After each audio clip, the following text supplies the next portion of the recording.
for all the people that are young here, okay, that does not include you, Doug, okay, for all the people that are young here, all right, and you have bosses who are baby boomers, please do not spend time sending them emails and WhatsApp and text. Get in front of them and give them some eyeball to eyeball time, because that's what they want. And please don't, if you have parents who are baby boomers, don't you dare send them a text and communicate to them in that fashion, because that's not what they're looking for. What they're looking for is face-to-face. That's their comfort area. For them, it's the me generation, competitive, hardworking. They're the clowns that started the 60-hour work week. Yes, they started the 60-hour work week. It's unofficial, but it's there. They'll look at staff who leave early and go, not dedicated. 60 hours a week. They're the ones that get a job done at any cost. They'll stay, they'll burn the midnight oil, they'll do whatever it takes. It's in their DNA. They believe that teamwork is critical to success. They're the ones that relationship building is very important. If you know a baby boomer, almost always part and parcel of their success is due to their relationships that they have. You take a look at their handphones, you take a look at their emails, you ask them something, if they don't know, they know somebody that can get it done.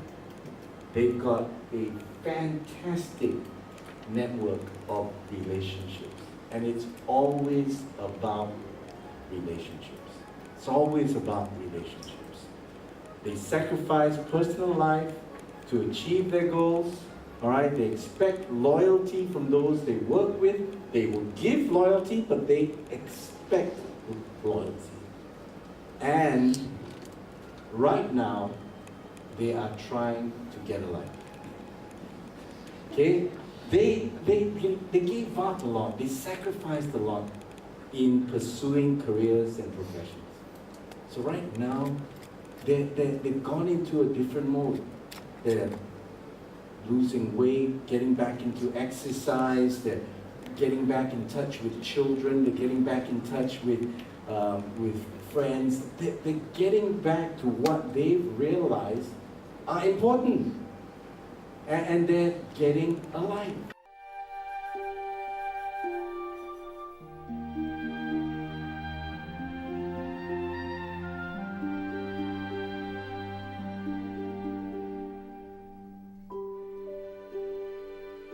Everything. Both sets of lawyers had looked over the contract and it was done. Everything was agreeable to both parties. So I said, I will sign it and send it off by FedEx. And I got both answers from the Indonesian party and from the Chinese party. No, you will come over and you will spend time with us before we sign the contract. Because we've got to see who we're dealing with. So the China one was hilarious. I thought, okay, fly over, next day, meet up, sign, fly back. 2 days.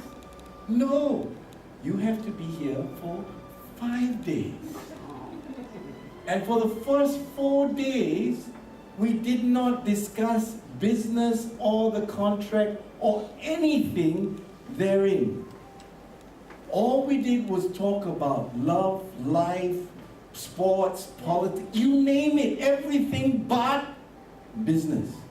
And then obviously in China I made the terrible mistake of, at the first lunch with the mayor that I was doing the business with, and he said to me, is the food okay? I said, this mantou is fantastic. They serve mantou with kaya in China. I thought kaya was from here, but they have it in China and they serve it with mantou. And I made the mistake. So every meal after that, he gave me a huge basket of mantou with kaya. Never do that. All right? Now, this is the alarming thing that all of us need to be aware of. 50% of all executives in Asia, 50% of all senior management in Asia is going to retire in the next 5 to 10 years. Which means that, and the next position in the second, third, and possibly even in the fourth place are also being held by baby boomers. We've got a problem. And this problem is not just here in Singapore, it's in global.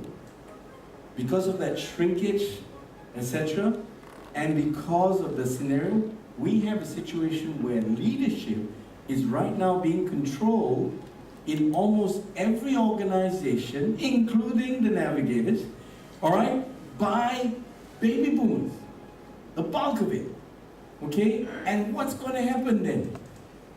Take a look at our government, all right? Every single one of these are in the baby boomers with the exception of 1, 2, 3, 4, 5.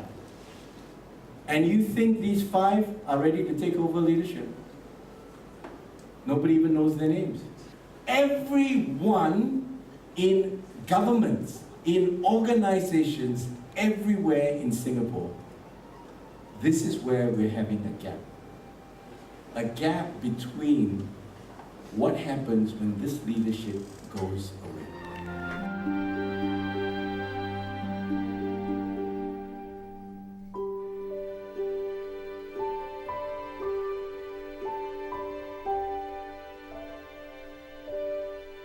The roles that baby boomers have is, if they still have traditionalists who are around as their parents, is to ensure that we're honoring.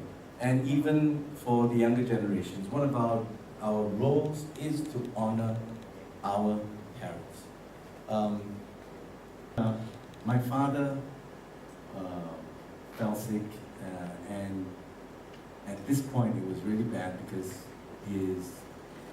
he got bronchitis and his lungs had collapsed. And it was, as far as the doctors were concerned, it was fatal. So I immediately came back and rushed straight to the hospital and spent time with him. And one of the things that my wife and I did was, when my parents were old, we made sure that we looked after them. And I think we tried our level best to honor our parents, and I think God blessed them. And even in the last moments, my father hanged on until I came back from KL. He literally, he was on his deathbed, and he hanged on until I came back from KL, and I went and spent that last few minutes that he had with him. I held his hands, and I believe that he blessed me. In his dying breath on earth, he blessed me. And what we need to do is we need to make sure that we are honoring our parents.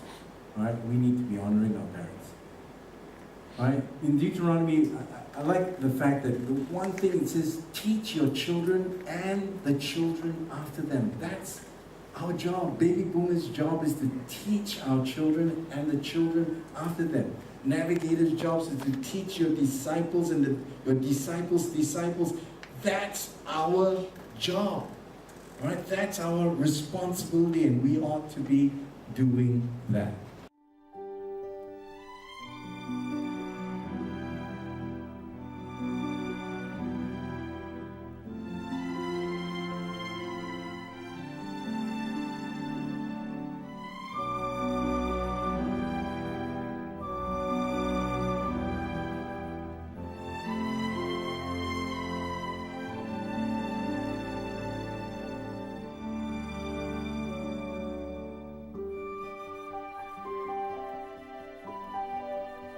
Pay attention, keep them, guard your heart, fix your gaze, be careful, be steadfast. The whole passage in Proverbs, there's one constant, consistent message.